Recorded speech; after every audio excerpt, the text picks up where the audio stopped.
Step into the fray, take a risk, go into the arena with the optimistic mindset that no matter the outcome, you will be better, wiser, stronger, with greater understanding and depth, and more compassion for those around you.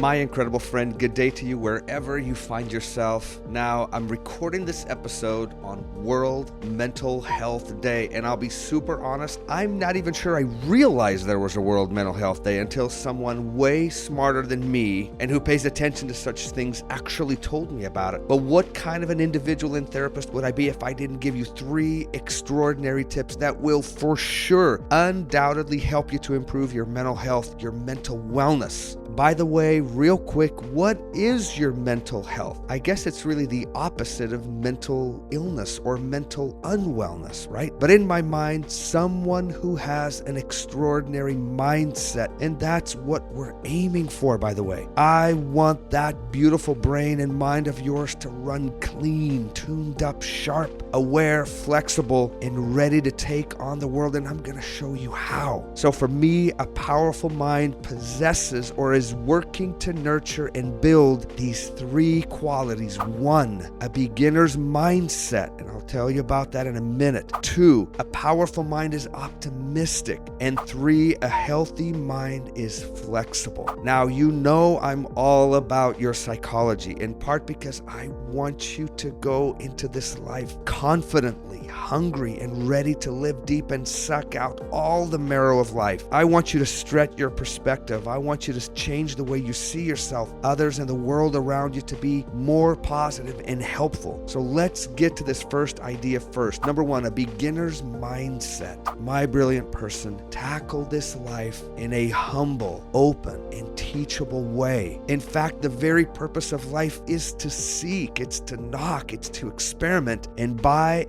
to find those values and principles that will dictate your life and the direction that you take. There's a short story of a farmer who goes out to sow seeds in his field. And as he's throwing these seeds into the ground, imagine that some of these seeds fall upon the path or the road. Some fall on stony ground or rocky ground. Some fall among weeds, and some fall on soft ground. Now, the seeds that fall on the path or the road are eaten up by the birds, right? Those that fall on the rocky ground, they actually begin to grow, but the ground is so hard that the sun kills those flowers. Those that fall in the weeds grow too, but the weeds choke them out. Now, the seeds that fall on the soft ground grow, and they give back fruit times 100, times 1,000 times. Now, of course, this story isn't about farming soil. It's about the hardness in our hearts, right? In your heart. Is your heart soft? Is it willing? Is it ready to learn? Are you teachable? Are you humble enough to be taught in school, at home, in your teams, in your clubs, in your community, in your religious institutions, or wherever you find yourself? My friend, trust me. Put aside the mask and the facade that you have to know everything, that you can do everything by yourself, and open your heart enough to ask for help, to seek,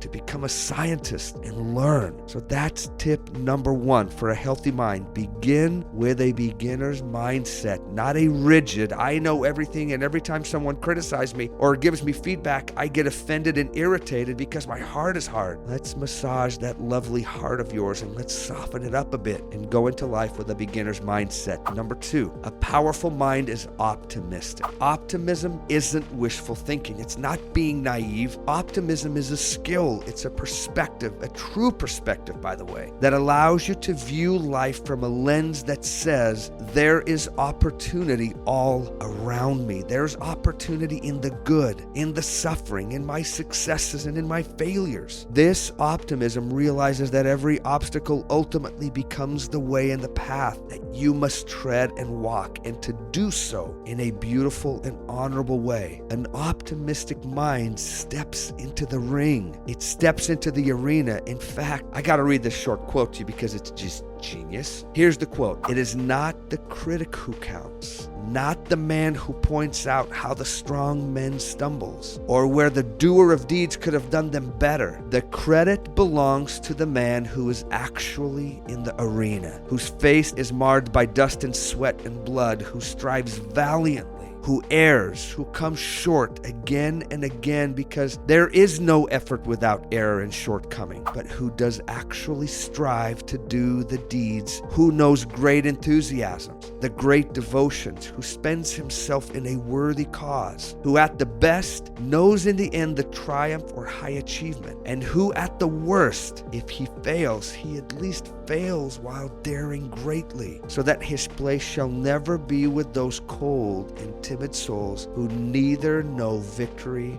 nor defeat. Do you hear the optimism there? Do you see that radical positivity? My friend, step into the fray, take a risk, go into the arena with the optimistic mindset that no matter the outcome, you will be better, wiser, stronger, with greater understanding and depth, and more compassion for those around you. Number 3, flexible and dynamic. My brilliant friends, one of the greatest philosophers of all time, Michael Scott from The Office, said, adapt, react, readapt, act. Now, of course, this is total gibberish from one of the funniest characters in all television, but something that I've now learned from the greatest warriors who have ever walked this planet is the simple mantra that I think Michael Scott was trying to remember, which is adapt, improvise, overcome. And think of this like a circle, right? Where we adapt to our surroundings, we improvise new solutions, and we overcome. And when that doesn't work, we go again, right? We adapt, we improvise, and we overcome. Now, I've been a climber for almost 2 decades now. I'm an old man, and I've taught thousands of people how to become extraordinary climbers themselves. And my simple motto for them was this: see it,